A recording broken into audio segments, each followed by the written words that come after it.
যে হামজা ভাই, এ তো আপাতত এই মুহূর্তে হালকা বেমারি আছে। আচ্ছা, আগামীকাল তো বাংলাদেশ সিঙ্গাপুরের ম্যাচ আছে। তো কালকের ম্যাচ নিয়ে আপনি কি মন্তব্য করতেছেন? আপনি তো সবসময় ক্রিকেট, ফুটবল এই ধরনের ম্যাচগুলো সবসময় দেখে থাকেন। তো আগামীকালকের ম্যাচ নিয়ে আপনার মন্তব্য কি? আসলে কালকের যে সিঙ্গাপুর বাংলাদেশ খেলা এবং যে কালকে সন্ধ্যা 7টার সময় যে খেলাটা হবে, আসলে বাংলাদেশের জন্য খুবই ভয়ঙ্কর। এবং আমার মনে হয় যে সিঙ্গাপুর খেলাটা উইনিয়ার করতে পারবে বাংলাদেশ। কিন্তু কালকের খেলার জন্য অনেকটা দুর্বল, আর বিশেষ করে আমাদের যে হামজা ভাই, এ তো আপাতত এই মুহূর্তে হালকা বেমারি আছে, মানে শরীরটা অসুস্থ, তাকে খুব কষ্ট করে খেলতে হবে।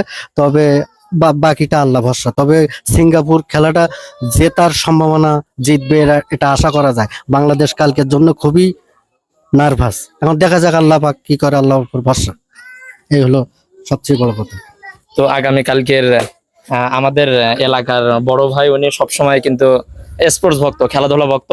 তো উনি সবসময় খেলাধুলা দেখে থাকে। তো ওনার মন্তব্য ছিল আজকের এটা, যে আগামীকাল বাংলাদেশ নার্ভাস এবং সিঙ্গাপুর উইন হওয়ার সম্ভাবনা একটু বেশি। তো আপনারা জানাবেন আপনাদের মন্তব্যটা।